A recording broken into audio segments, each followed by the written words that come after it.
giúp anh họ quản lý trại qua kiếm dòng 3 triệu tệ. Đến mùa thu hoạch, anh ta chỉ chuyển cho tôi 50.000. Anh ta nói trại là của mình, vốn cũng do anh ta bỏ ra, còn tôi chỉ việc giải thức ăn. Nhìn dòng chuyển khoản trên màn hình, tôi không từ chối, cũng chẳng chửi bới, chỉ lặng lẽ cầm số tiền đó, thuê lại cái ao nước thối bỏ hoang nhất làng. Cho đến mùa hè năm sau, ao qua của anh ta nổi đầy xác chết, mùi hôi ngút trời, còn qua của tôi con nào cũng khỏe mạnh. Nhìn gương mặt tái mét của anh ta, tôi đứng bên ao mới đầy dòng tốt. Lùi lại 2 bước. Đừng dẫm độc vào ao của tôi. Nghe nói tôi hôm đó, Trương Phú quỳ khóc cả đêm trong bùn. Anh ta không tài nào hiểu nổi vì sao qua của tôi lại phát triển tốt như vậy.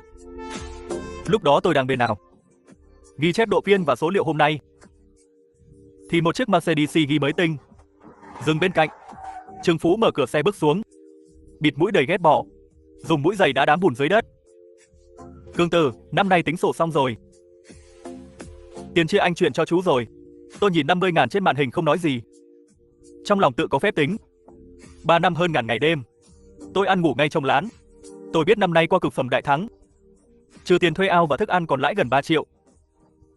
Vậy mà anh ta chỉ đưa tôi 50.000. Cương Tử, năm nay lời lớn đó. Cầm 50.000 này về thị trấn mua chiếc xe mà đi. Việc giải thức ăn ở trại qua này buộc con chó cũng làm được. Cậu còn trẻ, nên cầm tiền lên thành phố mà lập nghiệp. Nghe xong tôi chẳng gợn chút cảm xúc. 3 năm trước anh ta nhận ao này, vì không hiểu chất nước, suýt phá sản. Chính tôi tự may mò kỹ thuật nuôi kết hợp, mới cứu được ao qua. Tôi nói tôi góp kỹ thuật, chia lợi nhuận 37. Anh ta nói đều là người nhà, anh sẽ không bạc đái chú. Nhưng lúc này tôi không tức giận, chỉ lặng lẽ cất cuốn sổ vào ngực rồi cười. Tiền tôi nhận, có lẽ Trương Phú không ngờ tôi dễ đuổi như vậy. Anh ta sững người, cầm tiền về nghỉ vài hôm đi. Tôi gật đầu, xách cái bao tải cũ, đựng đầy quần áo rách ở góc tường. Lưới lọc máy bơm trong ao cần thay rồi, nhớ gọi người sửa đi. Tôi không nhìn anh ta thêm lần nào, quay người bước vào gió lạnh cuối thu. Vì tôi rất rõ, nếu không có sự điều chỉnh cực kỳ nghiêm ngặt của tôi, ao qua tưởng chừng màu mỡ này không tới nửa năm sẽ thành mương nước thối. Tôi không về nhà ở thị trấn, tôi sợ gặp người quen, hỏi năm nay tôi được chia bao nhiêu, hỏi anh họ đối xử với tôi ra sao. Tôi cứ đi dọc con đường đất trong làng, cuốn sổ trong ngực. Trong mắt người khác chỉ là giấy vụn, nhưng là tâm huyết 3 năm của tôi. Đúng lúc điện thoại reo lên, Trương Phú đang phát lì xì trong nhóm. Anh ta điên cuồng khoe thành tích năm nay trong nhóm họ hàng, khiến đám thân thích thì nhào tầng bốc. Tôi tắt luôn màn hình, đi về phía cuối làng, nơi đó có một cái ao đen bỏ hoang quanh năm đầy tảo lam, mùi hôi thối nồng nặc. Vì địa thế trũng thấp, quanh năm đọng nước chết, ngay cả chó hoang trong làng cũng không muốn lại gần. Tôi đứng bên bờ đầy cỏ dại, nhìn mặt nước xanh đen đặc quánh. Đây là bãi rác trong mắt mọi người, nhưng tôi ngồi xuống, vò một ít bùn dưới đáy ao, đưa lên ngửi thử. Một ý nghĩ như mầm non phá đất. Không thể kìm nổi nữa, chẳng phải anh ta nói việc giải thức ăn, buộc con chó cũng làm được sao? Vậy tôi sẽ cho anh ta biết thế nào mới là kỹ thuật thật sự. Tôi xoay người đi thẳng tới văn phòng thôn. Bí thư Vương có đó không? Tiểu Cường à? Không ở trại qua của Lâm Phú mà chạy tới đây làm gì? Tôi muốn hỏi, cái ao nước đen phía hạ lưu còn cho thuê không? Bí thư Lý ngẩn người, nhìn tôi như nhìn thằng ngốc. Đó là ao nước chết mà, nước thối hết rồi. Cậu thuê nó làm gì? Cho không còn chẳng ai lấy. Một năm bao nhiêu tiền? Nếu cậu thật sự muốn thuê, một năm 1.000 tệ tượng trưng là được. Nhưng nói trước nhé, lỗ thì làng không chịu trách nhiệm. Tôi nhanh chóng tính toán trong lòng, 50.000 đủ thuê cái ao này, còn mua đủ thiết bị lọc nước ban đầu và vật tư cần thiết. Tôi sốt ruột nói, tôi thuê 5 năm. Ký hợp đồng ngay bây giờ. Chắc bí thư chưa từng thấy người nào nóng lòng nhảy vào hố lửa như vậy. Tiểu Cương, cậu đừng bốc đồng. Trương Phú vừa kiếm bộn tiền, cậu cứ theo cậu ta. Đưa hợp đồng đây, Hesi. Sau khi lăn tay xong, tôi hưng phấn chạy ra bên ao. Cái ao nước đen bỏ hoang rất rộng, tảo lam xanh đậm như lớp sơn dày, phủ kín mặt nước, tỏa ra mùi hôi cay mũi. Nghe tin tôi thuê mảnh đất này, cả làng kéo tới xem trò cười. Cương Tử bị kích thích gì rồi à? Cái chỗ đất này nuôi được gì chứ? Ha ha ha, Trương Phú thường cho nó 50.000. Không để dành cưới vợ lại ném hết xuống cái ao thối này. Đúng là phá của. Ha ha ha, Trương Phú cũng lái chiếc ghi của mình tới dạo một vòng. Anh ta hạ cửa kính xuống, cười đến ngả nghiêng. Cương tử, nếu thấy 50.000 nóng tay, anh dẫn chú lên thành phố mà sắc chân nhé. Hà tất chôn mình ở cái ổ này. Tôi chẳng thèm để ý anh ta, chỉ mặc bộ đồ lội nước. Khó nhọc bước trong làn nước đen ngập eo, dọn đống cành mục thối rữa, mùi hôi sộc thẳng lên mũi, nhưng tôi không hề trao mày, vì tôi biết mình đang làm gì. Tối đến, sau khi đám người hiếu kỳ rời đi, tôi mở mấy thùng nhựa đen, vừa chở từ thị trấn về ban ngày. Bên trong là thành của tôi dốc bao tầm huyết, nuôi cấy ra dung dịch sáu sinh tổng hợp bí mật. Loại sáu khuẩn này chuyên xử lý nguồn nước chết ông nhiễm nặng kiểu này. Tôi pha loãng dung dịch theo tỷ lệ chính xác từng gam rồi phun đều khắp mọi ngóc ngách của ao đen. Công việc này không cho phép sai sót. Suốt một tuần liền tôi ngủ ngày làm đêm. Ban ngày tôi như kẻ nhặt rác, cặm cụi sửa bờ đê quanh nhau. Ban đêm lại thành pháp sư của vùng nước này. Kỳ tích xuất hiện vào sáng tuần thứ hai. Đám tảo lam xanh đen đặc quánh bắt đầu biến mất trên diện rộng. Mùi hôi gây mũi được thay thế bằng mùi cỏ nước và bùn đất nhẹ nhẹ. Nước dần trở đen trong hơn. Ánh mặt trời cuối cùng cũng chiếu tới đáy ao. Tôi thừa thắng xông lên, trồng xuống đám rong y lạc đã chọn kỹ. Chưa đầy nửa tháng, cả ao nước đen lột xác hoàn toàn. Dòng tốt tùm, nước trong veo. Ngay lúc tôi chuẩn bị thả giống, điện thoại reo lên. Là Trương Phú. Tôi nhíu mày, rồi bắt máy. Giọng anh ta đầy men say. Phía sau vang vọng tiếng kề tì bị ồn ào và tiếng phụ nữ cười đùa. Cương tử, vẫn đào bới ở cái ao thối đó à? Anh vừa thuê mấy ông già trên thành phố, mỗi ngày 80 tệ, chuyên phụ trách giải thức ăn cho anh. Chú cứ từ từ nghịch bùn đi, đến Tết anh bố thí cho vài con qua thừa. Biết rồi. Tôi cúp máy, sắc mặt bình thản như mặt hồ trước mắt. Trương Phú ăn chơi hưởng lạc trên thành phố, nhưng không biết tự nhiên tàn khốc đến mức nào. Tôi bước tới bờ ao, mở những thùng xốp giữ nhiệt cuối cùng. Bên trong là nước qua giống, kim giáp đời đầu kháng bệnh cực mạnh. Nhìn những sinh mệnh nhỏ long lanh ấy rơi xuống đám rong trong vắt, tôi mở sổ sang trang mới, ghi nhiệt độ nước và lượng thả hôm nay. Thả xong mẻ qua giống cuối cùng, trời cũng gần sáng. Tôi đón màn sương sớm trở về nhà. Lúc quyết định thuê cái ao bỏ hoang này, tôi rất bốc đồng, nhưng giờ bình tĩnh lại. Áp lực khổng lồ ập tới, toàn bộ tiền tiết kiệm đều đổ vào đó. Mỗi đêm đều phải điều chỉnh hệ sinh thái như đi trên băng mỏng. Cái ao này như hố không đáy, nuốt sạch tâm huyết của tôi. Tôi biết mình không được thất bại, nhất định phải thành công, không chỉ để hoàn vốn, mà còn để tranh một hơi thở này. Về đến nhà mở cửa ra, mùi thức ăn thơm phức ập tới. Ba mẹ và vị hôn thê Tiểu Nhã đều ngồi bên bàn ăn, rõ ràng đang chờ tôi. Mẹ tôi trách, sao cả đêm không về? Đồ ăn hâm lại 2 lần rồi. Tôi nói dối là còn chút việc dọn dẹp ở ao, nên làm thêm chút. Mau rửa tay ăn cơm đi.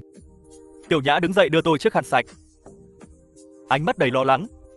Sắc mặt anh sao tệ thế? Có phải mệt quá rồi không? Không sao, chỉ là thức đêm thôi. Bầu không khí trên bàn ăn hơi nặng nề. Mẹ tôi gắp thức ăn cho tôi rồi hỏi, Cường tử, năm nay Trương Phú chia cho con bao nhiêu vậy? Câu hỏi ấy như cây kim đâm vào tim tôi. Bà tôi và Tiểu Nhã cũng ngừng đũa nhìn tôi. Tôi đặt bát xuống, mở điện thoại ra giao diện chuyển khoản. Cố giả vờ thoải mái, mẹ à, tiền ở đây, 50.000. Mẹ tôi cau chặt mày, 50.000. Sao chỉ có 50.000? Cả làng đồn ầm lên, nói Trương Phú năm nay kiếm gần 3 triệu. Mẹ à, nhìn thì náo nhiệt vậy thôi, thực ra hao hụt cũng lớn. Với lại năm sau còn mở rộng quy mô, chỗ nào cũng cần tiền. Mặt nước là của người ta, vốn và rủi ro cũng do họ chịu. Của thật chẳng còn bao nhiêu. Con chỉ là người giúp giải thức ăn, lấy được 50.000 đã tốt lắm rồi. Bà tôi hút thuốc im lặng không nói. Tiểu Nhã nhìn tôi muốn nói lại thôi, chỉ có mẹ tôi đầy uất ức và không tin. Không thể nào. Nếu không có con đêm nào cũng canh ao, thì cái ao đó sớm hỏng rồi. Có phải bị Trương Phú bắt nạt không? Mẹ đừng nói bậy. Trương Phú là anh họ con, sao có thể hại con chứ? Phần lớn vốn dĩ nên thuộc về anh ấy. Mình phải nói lý chứ. Lúc nói những lời này tim tôi như rỉ máu. Từng chữ một đều phản bội tâm huyết 3 năm của chính mình. Nhưng tôi buộc phải nói vậy. Tôi không thể để họ biết tôi đã cắt đứt với Trương Phú. Càng không thể để họ biết tôi đã thuê cái ao nước chết thối nhất làng. Tôi không muốn họ phải lo lắng theo mình. Mẹ tôi còn định nói nữa, nhưng bị ba tôi ngắt lời. Được rồi, ăn cơm đi. Con trai tự có tính toán. Đêm đó tôi nằm trên giường. Tiểu Nhã ôm tôi. Lâm Viễn, hôm nay anh lạ lắm. Chắc chắn anh đang giấu em chuyện gì đó. Tôi xoay người, ôm cô ấy vào lòng. Có chuyện gì đâu. Chỉ là gió đêm thổi đau đầu thôi. Thật mà. Ngủ đi, mai anh dẫn em lên thị trấn dạo chơi. Người trong lòng dần yên tĩnh, còn tôi lại không sao ngủ được. Tôi mở mắt nhìn trần nhà loang lổ. Trong đầu chỉ toàn là cái ao nước đen đang âm thầm thay đổi. Anh ấy là hy vọng của tôi, cũng là đường lui duy nhất. Những ngày sau đó là lúc trong thôn náo nhiệt nhất cuối năm. Nhà nào cũng tính toán vụ thu hoạch năm nay. Chuẩn bị mổ heo ăn Tết, tôi cũng giả vờ như không có chuyện gì. Ban ngày cùng ba mẹ và Tiểu Nhã sắm đồ Tết. Như thể chưa từng xảy ra chuyện gì, nhưng trong lòng tôi vẫn canh cánh. Chất lượng nước ở ao kia. Phiếu xét nghiệm của trung tâm kiểm định được gửi tới vào ngày thứ 3 sau khi tôi thả giống. Thưa ngài, tin tốt đây. Kết quả mẫu nước của ngài có rồi. Ammoniac, nitrit đều đã xuống dưới mức an toàn. Lượng oxy hỏa tan rất cao. Hệ tuần hoàn sinh thái của quần khuẩn đó đã hoàn toàn hình thành rồi. Lúc đó tôi đang cùng Tiểu Nhã chọn câu đối. Nhận điện thoại mà kích động suýt hất tung sạp hàng. Tôi hạ giọng đi ra góc phố. Quá tốt rồi. Thế độ trong của nước thì sao? Cực kỳ tốt. Tảo đáy và thủy sinh phát triển rất mạnh. Hoàn toàn đạt tiêu chuẩn vùng nước sinh thái cao cấp. Đúng là ca phục hồi ao cũ cấp giáo trình. Hiếm có. Kỹ thuật của ngài đúng là tuyệt đỉnh. Vất vả cho anh rồi. Sau khi cúp máy, tảng đá trong lòng tôi rốt cuộc cũng nhẹ đi phần nửa. Nước ổn rồi, cũng có nghĩa cái ao này thật sự thuộc về tôi. Việc còn lại chỉ là chờ thời gian. Đợi đám qua giáp vàng lớn lên. Trong thời gian đó Trương Phú cũng gọi cho tôi vài lần. Lần đầu là hỏi tôi định tiêu 5 vạn kia thế nào. Cường Tử à, đừng tiêu linh tinh. Để dành sửa lại nhà cũ cho chú thím đi. Phần còn lại thì tiết kiệm chuẩn bị cưới vợ. Giọng điệu như trưởng bối đang dạy dỗ hậu bối. Đầy cảm giác bề trên sau khi bố thí. Tôi bình thản đáp biết rồi anh Phú. Lần thứ hai là trước giao thừa một ngày. Trưa mai ở tiểu lâu Hồng Vận đắt nhất thị trấn. Anh bao cả chỗ rồi. Anh cố ý mời họ hàng trong thôn và cả vài ông chủ thu mua tới. Năm nay kiếm lớn rồi, phải ăn mừng cho ra trò. Ha ha ha. Tôi gần như tưởng tượng ra bộ mặt lúc này của hắn. Chẳng qua chỉ muốn trước mặt mọi người khoe khoang vụ mùa bội thu năm nay, tiện thể phô bày sự rộng lượng và chăm sóc với tôi, xem tôi như phong nền cho thành công của hắn. Thôi khỏi anh Phú, nhà em hơi bận. Ấy đừng mà. Quyết vậy nhé. Mai tới sớm phụ tiếp khách. Hắn không đợi tôi nói thêm đã cúp máy. Tôi cầm điện thoại cười lạnh, muốn diễn trò à? Vậy tôi diễn cùng anh. Tôi muốn xem cái ao rách không chịu nổi thử thách của anh. Còn trụ được bao lâu? Hôm đó tôi vẫn tới. Dẫn theo bà mẹ và Tiểu Nhã, trong phòng riêng lớn nhất của tiểu lâu Hồng Vận, bày tận 5 bàn. Vừa vào cửa đã thấy Trương Phú và ba mẹ hắn, cùng vài ông chủ thu mua lớn, đang ngồi bàn chính cười nói rôm rả. Ôi chà, nhà lão nhị tới rồi à? Mau ngồi, mau ngồi. Miệng thì tiếp đón, nhưng ánh mắt cứ lia qua quần áo giản dị của ba mẹ tôi, không ngừng toát ra vẻ bề trên. Trương Phú đi tới vỗ vai tôi. Cường Tử tới rồi à? Hắn chỉ vào người phụ nữ mặc áo lông trồn, trang điểm đậm bên cạnh, rồi giới thiệu đây là chị dâu em, Lệ Lệ. Đây là thằng em họ Trương Cường mà em từng kể đó. Ở trại nuôi giúp anh, phụ anh quản lý công việc. Trong phòng, mọi ánh mắt đều đổ dồn về phía tôi. Sắc mặt ba mẹ tôi lập tức thay đổi. Tiểu Nhã cũng siết chặt cánh tay tôi. Tôi cảm nhận được cô ấy đang run, nhưng tôi lại cười. Tôi gật đầu với Lệ Lệ, chào chị dâu, em là Trương Cường. Em là Trương Cường. Sự bình tĩnh của tôi dường như khiến Trương Phú bất ngờ. Trong tưởng tượng của hắn, vẻ lúng túng và xấu hổ của tôi không hề xuất hiện. Trên bàn tiệc hoàn toàn thành sân khấu riêng của hắn. Lúc thì khoe năm nay qua bán được giá, lúc lại nói có ông lớn muốn đặt trước hàng năm sau của hắn. Cuối cùng hắn kéo chủ đề sang tôi. Hắn nâng ly, nói với cả bàn họ hàng và khách khứa. Cường Tử là đứa thật thà quá. Theo anh làm ở áo 3 năm rồi. Dãi nắng dầm mưa không công cũng có khổ. Nên anh quyết định. Mấy hôm trước lì xì cho nó 5 vạn. Cho nó hưởng chút may mắn. Mọi người thấy người anh như tôi có nghĩa khí không? Có chứa qua nghĩa khí luôn. Trương Phú giờ thành đạt rồi. Ăn thịt còn nhớ chừa nước cho anh em. Cường Tử thật thà quá, không làm được chuyện khôn khéo. Chỉ biết chăm chỉ bỏ sức. Trương Phú chịu dẫn dắt nó. Đó là phúc của nó. Ha ha mà này, gần đây tôi nghe nói Viên Tử cũng thuê một cái ao phải không? Nghe đâu là cái ao chết sát bên ao của Cường Tử. Không ai thèm thuê. Tiểu Cường thật à? Sao không nói với bọn tôi? Ba tôi nhìn tôi không nói gì. Tiểu Nhã thì nắm chặt tay tôi. Trương Phú nghe vậy lập tức cười lên. Cường Tử à? Chuyện lớn vậy sao không bàn với người nhà? 5 vạn đó, ít ra cũng nên mua chút đồ ngon cho chú thím chứ. Giờ thì đổ sông đổ biển hết rồi. Nhưng nếu sau này lỗ vốn thì cứ tới tìm anh Phú. Lần sau anh đây nhất định chăm sóc chú. Ha ha, nghe vậy tôi lặng lẽ nghiến chặt răng. Bọn họ tung hứng với nhau, biến tôi thành kẻ cần được bố thí. Mặt ba mẹ tôi đã khó coi cực độ. Mắt Tiểu Nhã cũng đỏ hoe. Nhưng tôi lại nâng ly đứng dậy. Anh Phú, 3 năm nay cảm ơn anh đã chiếu cố. Ly này em kính anh. Tôi ngẩng đầu, một hơi uống cạn ly rượu trắng. Tất cả mọi người đều sững sờ. Trương Phú nhìn tôi, trong mắt lóe lên vẻ đắc ý và thỏa mãn. Hắn tưởng tôi nhận thua rồi, nhưng thứ tôi kính không phải hắn, mà là tình thân bị chính tay hắn chôn vùi. Từ ly rượu này coi như cắt đứt hoàn toàn. Rời khỏi tiểu lâu, ba tôi mặt đen xì không nói lời nào. Mẹ tôi thì liên tục thở dài.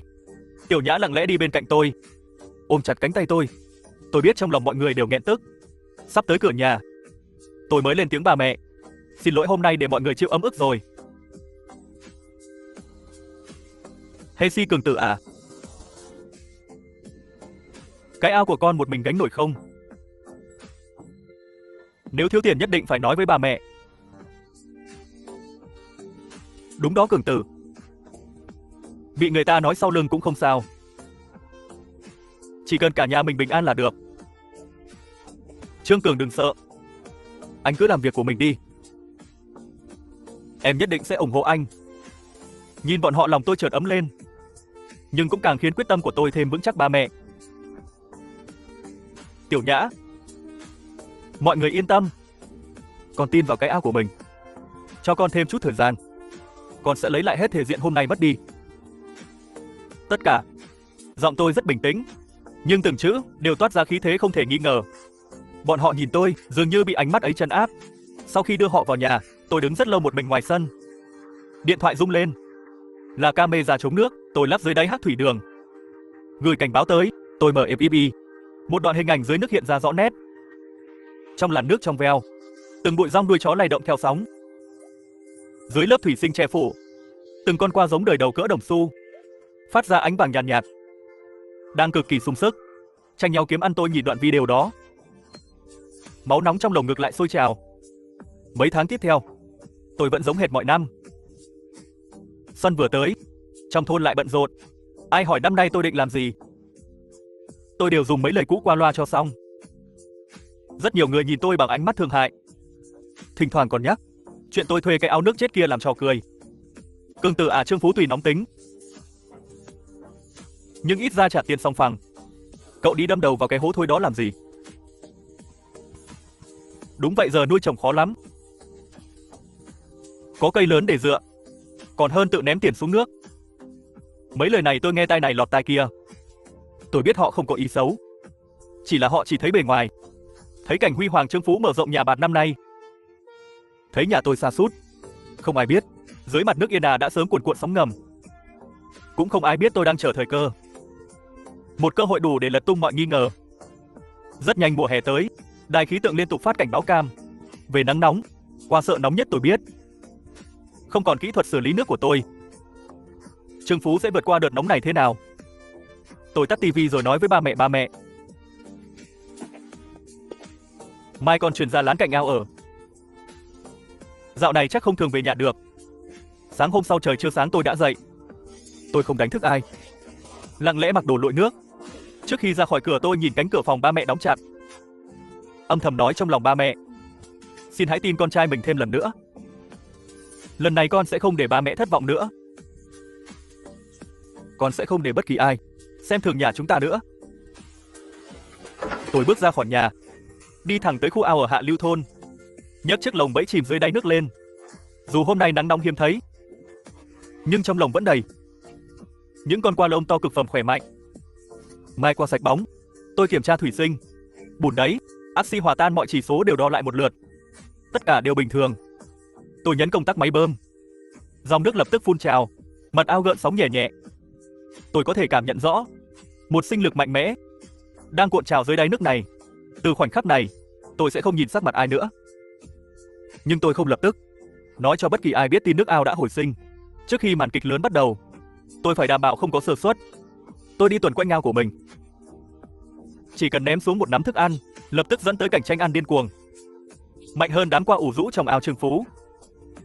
Không biết gấp bao nhiêu lần, hắn luôn nói cái ao đó là đất phong thủy, có thể nuôi ra qua lớn nhất. Nhưng hắn chưa từng nghe lời tôi khuyên, quanh năm cho ăn cá chết kém chất lượng. Chất hữu cơ dưới đáy ao sớm đã vượt chuẩn. Bùn đáy vừa đen vừa thối, chỉ cần trời hơi nóng, mặt nước sẽ nổi đầy tảo lam xanh lè. Như một nồi độc dược lên men, để duy trì cái ao đó. Trước đây đêm nào tôi cũng phải đi giải thuốc giải độc. Liều mạng mở máy sụp axi, 3 năm qua tiền thuốc và số quà chết tôi tiết kiệm cho hắn đã hơn mấy chục vạn. Nhưng hắn lại coi tất cả là điều hiển nhiên. Hắn cho rằng chỉ cần bỏ tiền thuê ao, thì trời đất phải vô điều kiện trả công cho hắn. Đúng lúc đó, Trương Phú ở trên thành phố lại gọi cho tôi.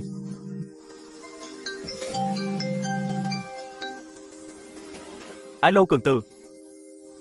Đang ở nhà bật điều hòa à? Không đi xem cái ao thối của cậu sao? Đừng ở ngoài lán nữa. Trời nóng vậy đừng chạy lung tung. Hắn dừng một chút rồi nói sáng mai 6 giờ. Mang vài cái vợt lớn tới ao anh. Ông coi ao nói nước hơi đục rồi. Có mấy con quá chết nổi lên rồi. Qua đây phụ vớt chút đi. Đừng để người trong thôn thấy. Xui chết được, ha ha ha.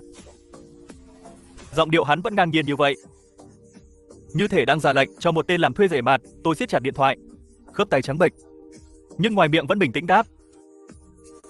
Được rồi Cường ca, em biết rồi.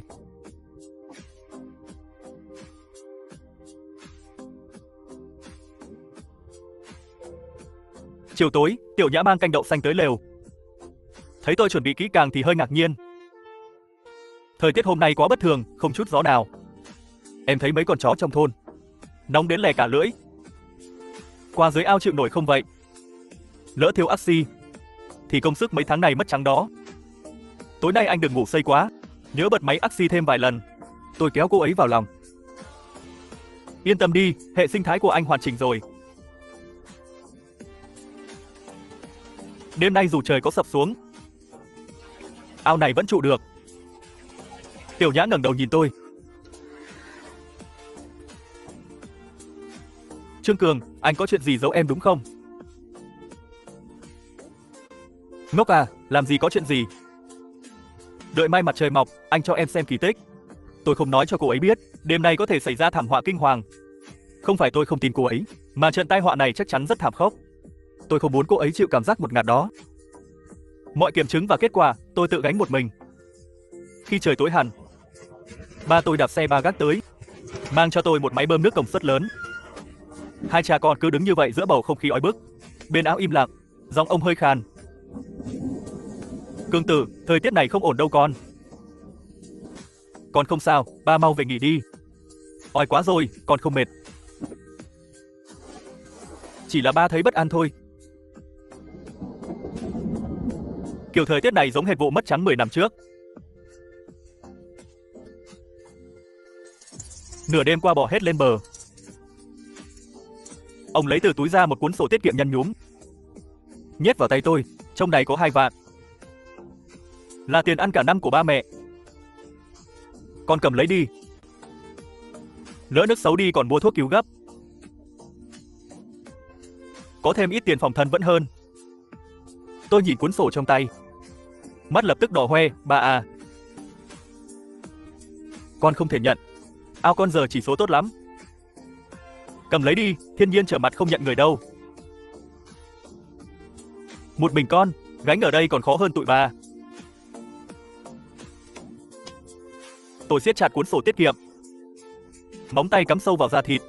Tôi không từ chối nữa, vì tôi biết đây là sự ủng hộ nặng lòng nhất mà ba mẹ có thể cho tôi. Tôi thầm thề trong lòng.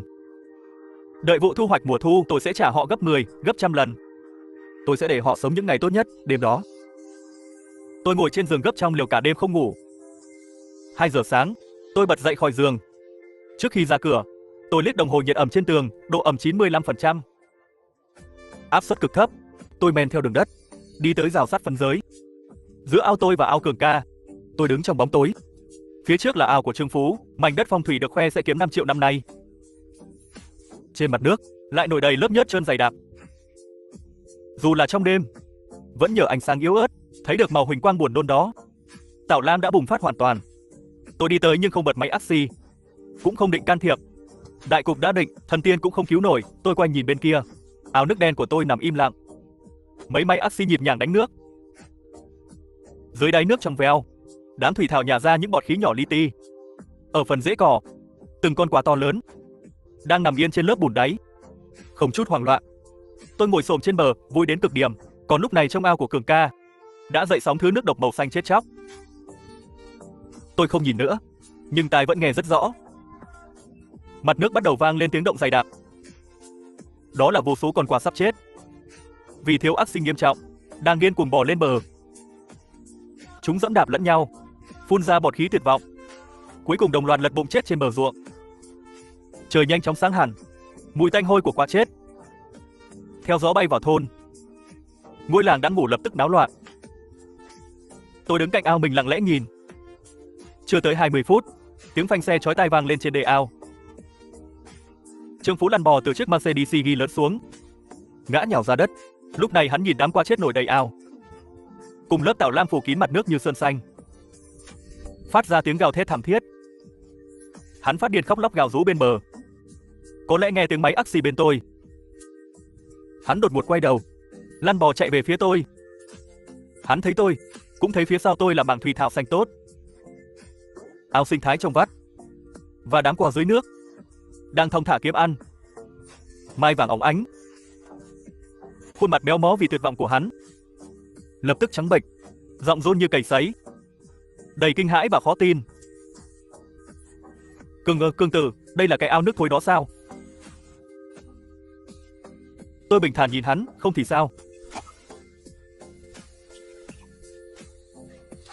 Sao à, sao qua trong ao cậu lại không sao hết? Vì tôi biết kính sợ thiên nhiên, còn anh chỉ biết tính toán. Trương Phú đột nhiên như vớ được cọc cứu mạng, phịch một tiếng quỳ xuống đất. Cương tử, anh sai rồi. Trước đây là anh không đúng. Mau đưa thuốc đặc trị cho anh đi, giúp anh xử lý nước với. Anh tháng nào cũng. Anh trả cậu 2 vạn một tháng. Mau cứu áo quà của anh đi. Lô hàng đầu tiên anh tính giá cao nhất thị trường cho cậu. Sản lượng năm sau anh cũng bao hết. Hợp tác vui vẻ, tôi bắt tay với hắn. Ngay sau đó khoản trả trước đầu tiên, tròn 1 triệu được truyền thẳng vào tài khoản tôi. Chuỗi số dài trên màn hình mỏng kia chính là bài đáp án hoàn hảo đầu tiên sau khi tôi tự lập. Cùng lúc đó, bên kia hàng rào, Trương Phú hoàn toàn sụp đổ trong bùn đất. Hắn nhìn từng chiếc xe lạnh cao cấp chở đầy tiền bạc rời khỏi trại của tôi, cuối cùng cũng hiểu mình đã đánh mất điều gì. Điện thoại hắn cũng bắt đầu reo điên cuồng. Là những khách lớn đặt hộp quà trung thu gọi tới. Ông chủ Trương, hàng của tôi chuẩn bị tới đâu rồi? Giọng Trương Phú còn khó nghe hơn khóc.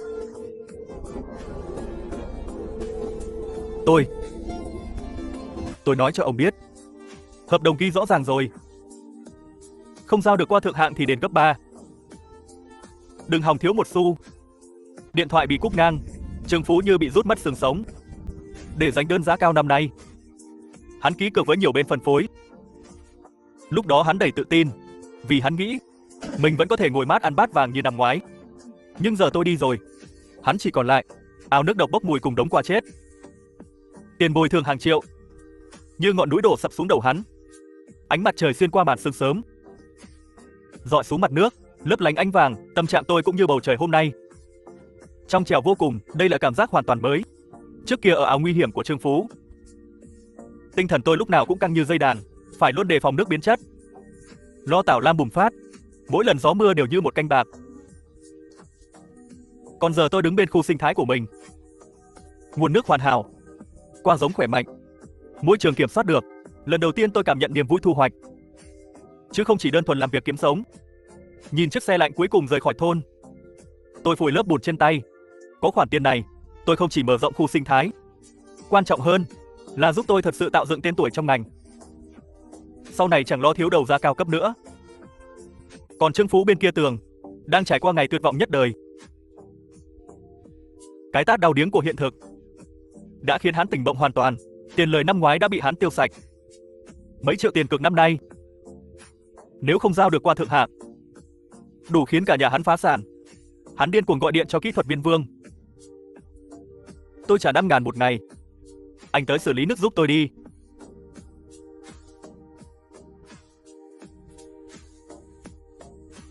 Ông chủ Lý, anh có thuốc diệt tảo đặc trị không? Bao nhiêu tôi cũng mua. Hắn gọi cho tất cả người quen biết chút thủy sản, không sót ai. Ban đầu hắn còn giữ vẻ ông chủ, nhưng hiện thực nhanh chóng tát hắn một cú đau điếng. Phú ca, nước ao anh hỏng hoàn toàn rồi. Thần tiên tới cũng cứu không nổi. Hết cuộc gọi này tới cuộc gọi khác, câu trả lời đều giống hệt nhau. Lúc đó hắn mới hiểu, thì ra không có tôi, ao của hắn còn không bằng cái hố nước thối. Hắn luôn nghĩ giải cám thì buộc con chó cũng làm được. Giờ mới hiểu để đè được ao nước độc đó suốt 3 năm, tôi đã hao tổn biết bao tâm huyết. Nực cười nhất là chính tay hắn dùng 5 vạn vứt bỏ lá bùa hộ mệnh thật sự là tôi. Mấy ngày trước hồn lễ, tôi nhận được điện thoại của mẹ Trương Phú. Bà khóc đến tan nát cõi lòng. Cưng Tử à, cô xin cháu, giờ Trương Phú ngày nào cũng đi phụ hồ, tối về lại uống rượu. Người sắp tàn rồi, cháu có thể kéo nó một tay không? Cô à, lúc cả nhà cô ngồi trên bàn rượu, dẫm đạp cháu để khoe khoang, sao không nghĩ tới việc kéo cháu một tay? Cháu không làm từ thiện, đường nó chọn thì tự nó đi hết. Nói xong tôi cúp máy rồi chặn luôn. Tôi không bỏ đá xuống giếng, nhưng cũng tuyệt đối không lấy oan báo ân. Hôn lễ đồng kín khách quý, tôi ôm Tiểu Nhã trong váy cưới trắng tinh, bước xuống xe cưới giữa tiếng reo hò. Trong khóe mắt, tôi thấy bên kia đường, một người đàn ông mặc đồ bảo hộ bẩn thỉu, tóc tai rối như ổ quạ, đang trốn sau cột điện ngơ ngác nhìn sang. Đó là Trương Phú. Hắn nhìn pháo hoa đầy trời, ánh mắt tràn ngập ghen ghét và tuyệt vọng. Tôi chỉ liếc hắn một cái rồi thu hồi ánh mắt, cúi đầu hôn sâu cô dâu của mình. Chớp mắt lại thêm một mùa đông. Ngoài trời tuyết lớn bay mù, trong nhà sưởi ấm ngập tràn. Bụng Tiểu Nhã đã nhô cao, cô ấy tựa vào vai tôi. Ba mẹ tôi bên cạnh cười nói, bàn chuyện đặt tên cho cháu sắp chào đời. TV đang phát bản tin địa phương. Gần đây cảnh sát thành phố đã triệt phá thành công một ổ cờ bạc ngầm. Hình ảnh lướt qua, từng nghi phạm đeo còng tay bị áp giải lên xe cảnh sát, trong đó có một bóng người lập tức thu hút ánh nhìn của tôi. Trương Phú, hắn còn tiều tụy hơn lần trước gặp, hốc mắt hõm sâu như xác sống. Bản tin nói hắn vì nợ nần lãi nặng, đường cùng bí lối nên tham gia lừa đảo và cờ bạc, nửa đời sau chắc phải ở trong tù rồi. Tôi nhìn gương mặt đó, trong lòng không chút hả hê, chỉ thấy bình thản. Một người tự chui vào vũng bùn thì chẳng ai kéo nổi. Tôi cầm điều khiển, chuyển sang chương trình giải trí vui nhộn. Phòng khách lần nữa đầy tiếng cười. Tôi nhẹ nhàng đặt tay lên bụng Tiểu Nhã, cảm nhận thai động tràn đầy sức sống bên trong, như vùng sinh thái mùa xuân sắp hồi sinh. Vậy, tràn đầy sinh cơ. Tay lái của tôi đã vững vàng nằm trong tay mình. Phía trước là đường rộng thênh thang. Hắn hạ giọng van xin, hèn mọn đến cực điểm. Đúng lúc này, mấy chiếc xe lạnh của thủy sản cao cấp dừng vững bên cạnh tôi. Tôi quay người, mặc kệ hắn, mặc quần chống nước bước thẳng xuống ao, vớt từ lồng lên một con qua nặng hơn 7 lạng. Loại qua cực phẩm lưng trắng. Trên bờ, tổng giám đốc thu mua của nhà hàng cao cấp, từ Thượng Hải tới mắt sáng rực. Hay lắm Trương lão bản, chất lượng quá đỉnh. Tôi đưa qua cho ông ta, rồi quay đầu, nhìn Trương Phú đầy bùn đất dưới đất. Giọng tôi không mỉa mai cũng không giận dữ, chỉ lạnh nhạt cực độ lùi ra sau 2 bước. Đừng đem độc tố tảo lam cho báo anh. dẫm vào khu sinh thái của tôi, còn nước qua của tôi đã được bao hết giá cao rồi. Hai bạn đó giữ lại nộp tiền phạt 6 phạm đi. Nói xong, tôi không thèm nhìn hắn thêm lần nào, quay người chỉ huy công nhân chất hàng. Trên bờ, từng giỏ qua lông cực phẩm được chuyển lên xe lạnh. Giám đốc thu mua nhìn phiếu cân mà cười không khép miệng. Đợi vụ qua này bán hết, tôi sẽ lên thành phố mua một căn nhà của riêng mình, rồi sửa lại căn sân cũ cho ba mẹ, để họ an hưởng tuổi già. Những hình ảnh trước đây không dám nghĩ tới, giờ đã gần trong tầm tay. Buổi trưa tôi về nhà, không giống trước kia, mệt rã rời vì thức đêm. Vừa nằm là ngủ, tôi tắm nước nóng, ngồi trước bàn ăn bữa trưa thịnh soạn cùng ba mẹ và Tiểu Nhã. Trên bàn ăn, tôi cho họ xem số dư trong tài khoản. Mẹ tôi xúc động đỏ hoe mắt, tay bạn tôi gắp thức ăn cũng run lên. Tốt quá, nhà ta cường tử có tiền đồ rồi. Ăn xong tôi trở về phòng, cất cuốn sổ cũ kỹ đó vào sâu trong ngăn kéo khóa lại, rồi nằm xuống ngủ say. Giấc ngủ này đặc biệt ngon. Trong mơ tôi như quay lại mùa thu bên mộ kia. Trương Phú chuyển 5 vạn vào WeChat của tôi, vẫn là vẻ bố thí cao cao tại thượng đó. Lần này tôi không im lặng nữa, tôi cười còn thảm hơn hắn.